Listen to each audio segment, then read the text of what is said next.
बदायूं से सपा प्रत्याशी आदित्य यादव के पिता व सपा के राष्ट्रीय महासचिव शिवपाल यादव के रविवार सुबह डीएम और चुनाव आयोग से शिकायत के बाद शाम को बीजेपी प्रत्याशी दिग्विजय सिंह शाक्य ने भी प्रेक्षक से मुलाकात की। इस दौरान उन्होंने आरोप लगाया कि सपा ने बड़े गुंडों को बाहर से बुलाया है, जिन्हें गांव में भेजकर लोगों को धमकाया जा रहा है। शिवपाल सिंह यादव के पुलिस द्वारा सपा कार्यकर्ता को उठाने की शिकायत के बारे में उन्होंने कहा कि सपा चुनाव के दिन गुंडाई करने के लिए मैदान तैयार कर रही है। बीजेपी प्रत्याशी दिग्विजय सिंह शाक्य ने प्रेक्षक के अलावा चुनाव आयोग से भी शिकायत की।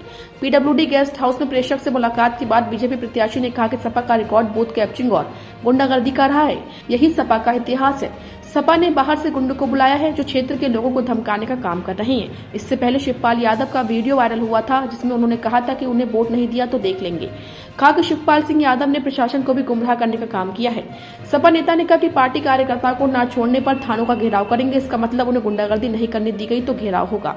यह प्रशासन पर प्रेशर और मनोवैज्ञानिक दबाव बनाया जा रहा है। चुनाव आयोग से शिकायत की है कि अगर निष्पक्ष चुनाव होना है तो पहले सपा के गुंडों को जिले से बाहर करना होगा। दिग्विजय सिंह शाक्य ने कहा कि 2014 से चुनाव में सपा सरकार के दौरान बीजेपी के नेताओं को उतरने की अनुमति नहीं दी गई थी। आरोप लगाया कि उस दौरान सपा प्रत्याशी धर्मेंद्र यादव ने 40 गाड़ियों पर सेक्टर मजिस्ट्रेट लिखवाकर बूथ कैप्चरिंग कराई थी। शिवपाल के कार्यकर्ताओं को जेल भेजने के आरोप में उन्होंने कहा कि प्रशासन अपना काम कर रहा है, लेकिन वह लोग ऐसी बातें पहले से फैलाकर खुद को सुरक्षित करने की कोशिश कर रहे हैं। आप सबको जानकारी है, समाजवादी पार्टी का पुराना रिकॉर्ड रहा है, बूथ कैप्चरिंग करना, गुंडागर्दी करना, ये सब रिकॉर्ड रहा है।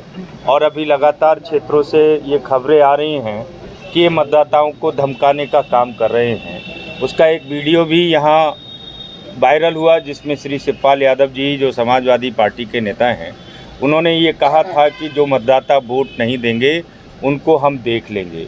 दूसरा, अभी लगातार क्षेत्र से ये कंप्लेंट आ रही है कि जगह जगह बाहर से बुलाकर समाजवादी गुंडे वो बुलाकर उन्होंने गांव-गांव भेज रहे हैं और वो मतदाताओं को धमकाने का काम कर रहे हैं। तीसरी विषय इसी में ये है कि कल उन्होंने सार्वजनिक रूप से प्रेस मीडिया के सामने भी प्रशासन को गुमराह करने का काम किया है। और ये थ्रेट भी है एक तरह का कि हम जो है थानों का घेराव करेंगे, हम जो है इस पर बुलाकर ये कहेंगे कि माने हमको अगर गुंडागर्दी नहीं करनी दी गई तो इसलिए हम थानों का घेराव, ये प्रेशर माउंट करने का काम कर रहे हैं।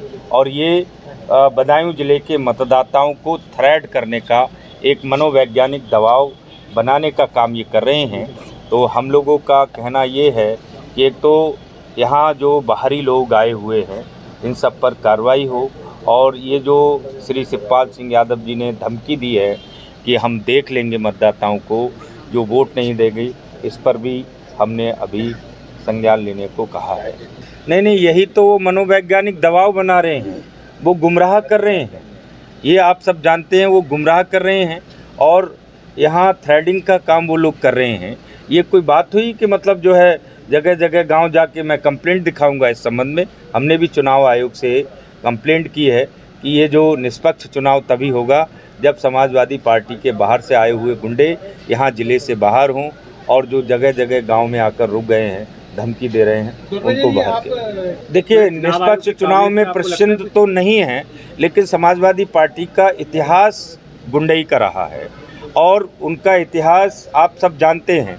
2014 के चुनाव में इन समाजवादी पार्टी के लोगों ने भारतीय जनता पार्टी का एक भी नेता को यहाँ बदायूं में उतरने नहीं दिया था जब उनकी सरकार थी। एक भी परमिशन हमारी होने नहीं दी थी। पुलिस के साथ भी इन्होंने अभद्रता की थी। और लगभग मेरी जानकारी में है, श्री धर्मेंद्र यादव यहाँ चुनाव लड़ रहे थे, 40 गाड़ियाँ सेक्टर मजिस्ट्रेट लिखकर इन्होंने फर्जी मतदान और बूथ लूटने का काम किया था। वैसी ही तैयारी ये लोग कर रहे हैं।